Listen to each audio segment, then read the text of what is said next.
it is time to go into the Ultimate X-Men.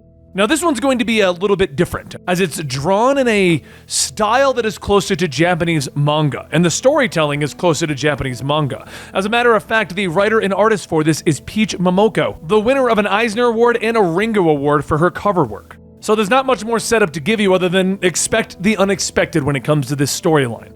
This is Comicstorian. I take comic books, turn them into audio drama so that you know exactly what is going on and you know what to add to your collection. And today we're going to be covering Ultimate X-Men issue number 1. And if you enjoy this type of content, consider joining us at Patreon or YouTube memberships. March. Kairagaya Minami Middle School. Young Hisako comes out of the school with her graduation note in hand, thinking about how she barely attended the school but needed to come for graduation. Another girl comes running up to her, offering her a friendship button. "It's from that boy over there," she says, but she turns to point and no one is there. "Huh? He's gone," the girl says with a shrug before leaving Hisako alone. Hisako looks down at the button, flipping it over.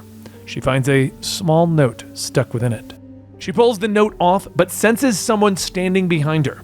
When she turns, there's nothing but the wind. She opens the note, which asks her to meet at the temple in the mountain behind the school. "Our time has come, my friend," the note finishes. In a short while, Hisako is sitting on the steps of the temple, waiting. She feels a slight breeze and turns, her eyes widening in shock as she sees a young boy standing amongst the trees. But she turns away. When she looks again, he's gone. She stands to leave, but finds a dark figure standing at the entrance of the temple grounds. "Hisako, I knew you would come, hoping to make a new friend," the dark figure asks in a raspy voice. Hisako glares at him as she picks up her backpack. "Who are you? Did you leave the note on the button?" she asks, and the dark figure nods, stepping closer, holding out his hand. "I did. I needed some way to meet you, since you haven't been going to school, to give you this," he says, holding out a small charm for her. Hisako takes it, looking at the small figure sitting in the larger armor. "Where did you get this?" she whispers, memories flashing through her mind of her friend and the charm that he got for her, the charm that she now holds in her hand. "Tsubasa was kind. He was always happy and smiling, so full of life until, well, he died." The dark figure hisses, more memories flooding through Hisako's mind of Tsubasa being bullied at the school and how he came to her, but she told him to stand up to them and then walked away. "We could have saved Tsubasa if we had bothered to hear him, but we turned away. Admit it, we killed Tsubasa." The dark figure continues, red eyes opening in the shadowy figure. He stares at Hisako. "You know what? You know that. You just don't want to take responsibility. My eyes are open. The time for sorrow is gone. Now is the time for vengeance," the dark figure says as he leans towards the young girl. She closes her eyes, shaking her head, trying to block out his voice. When she opens them again, she is alone. But there's something behind her.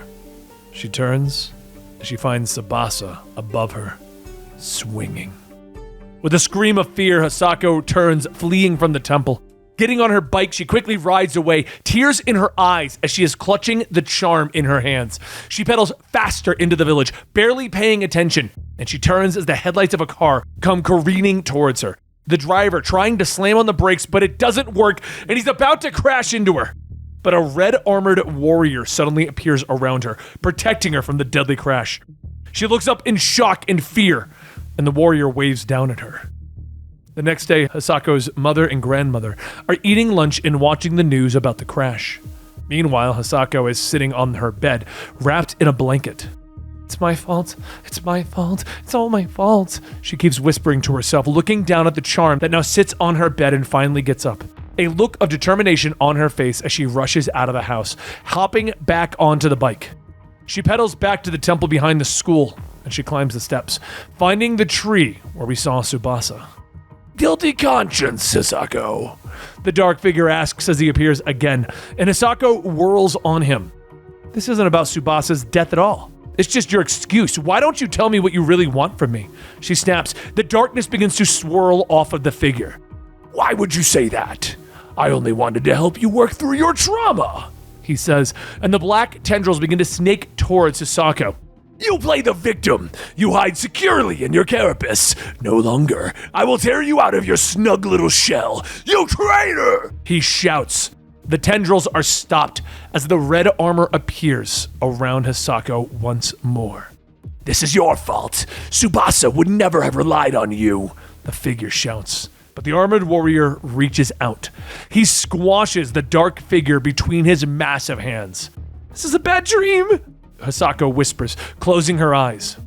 Here's a little secret. My curse is already in motion. The first victim is someone you know. The black figure gasps. But Hisako screams, throwing the red charm away. She looks up as it bounces along the ground, landing at Tsubasa's feet. He reaches down and he picks it up. It's too late, he says softly, when suddenly Hisako's phone begins to go off. You should answer that, Tsubasa tells her. She answers the phone, her eyes widening, when she hears that Tsubasa's coach, who didn't help him when he was bullied, also hung himself. When Hisako looks up, Tsubasa is gone and the charm has fallen to the ground. Walking forward, Hisako picks it up. She looks into the sky where the dark clouds swirl far overhead. What is that shadow? Why do I keep feeling this energy protecting me? What do you want from me? She thinks to herself. Now, this storyline's interesting because it doesn't feel like a standard Marvel book. As a matter of fact, I'm getting Junji Ito vibes from this kind of a thing, which is basically a master of Japanese horror if you've never heard of Junji Ito. And if you enjoy this kind of manga storytelling with the manga artwork, I actually have a channel called Comicstorian where I sit around talking about all the manga that I've read and basically just rant and rave over there. We don't get to do the complete stories like over here, but there's a whole reasoning behind that.